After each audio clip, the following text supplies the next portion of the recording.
Hello hi అందరికీ. ఈరోజు మా ఇంట్లో చేపల పులుసు. మా ఆయన పొద్దున్నే లేవగానే చేపలు తీసుకొచ్చారు. సో దాన్ని నేను ఉప్పు వేసి బాగా నీట్గా కడిగా. చేపల పులుసు కోసం నేను ముందుగానే అన్నీ రెడీ పెట్టుకొని ఉంచుకున్నాను. ఇప్పుడు ఒక చిన్న బాండీలో ధనియాలు, జీలకర్ర, మెంతులు వేసి బాగా దూరగా వచ్చేలా వేయించుకోవాలి. అలాగే ఆనియన్స్ కూడా ఎరుపు రంగు వచ్చేలా వేయించుకోవాలి. ఇలా వేయించుకున్న ధనియాలు, జీలకర్ర, మెంతులు, ఆనియన్స్ మిక్సీలో వేసి మిక్సీ పట్టుకోవాలి. మా బాబు నాకు హెల్ప్ చేస్తున్నాడు. మనం నీట్గా కడిగి పెట్టుకున్న చేపలకి పసుపు, ఉప్పు, కారం వేసి బాగా ముక్కలకి పట్టేటట్టు కలిపి పక్కన పెట్టుకోవాలి.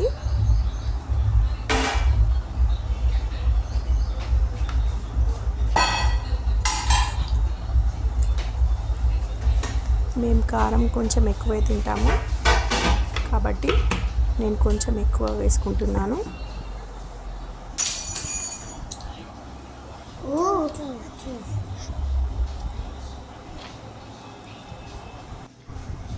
ఇలా ముక్కలకి బాగా ఉప్పు, కారం పట్టేటట్టుగా కలుపుకొని పెట్టుకోవాలి. స్టవ్ మీద కడాయి పెట్టుకొని ఆయిల్ వేసుకొని మిక్సీ పట్టుకున్న పేస్ట్ వేసుకోవాలి. కరివేపాకు, అల్లం ఎల్లిగడ్డ వేసుకోవాలి. కలిపి పెట్టుకున్న చేప ముక్కల్ని కడాయిలో వేసుకొని వేయించుకోవాలి. కాసేపు ఆయిల్లో చేప ముక్కలు వేయిన తర్వాత చింతపండు పులుసు వేసుకొని కలుపుకోవాలి. ఇలా ముక్కలు మునిగే విధంగా పులుసును వేసుకొని చింతపండు పులుసును వేసుకొని కలుపుకోవాలి.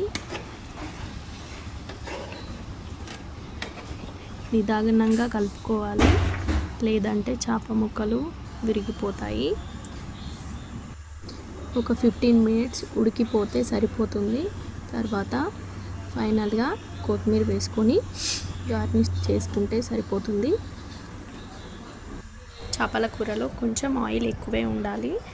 చూసారు కదా ఎంత బాగా వచ్చింది. చాలా బాగా అయిందండి కర్రీ. నా వీడియో మీకు నచ్చినట్టయితే లైక్ చేయండి, షేర్ చేయండి, సబ్స్క్రైబ్ చేయండి. Thank you.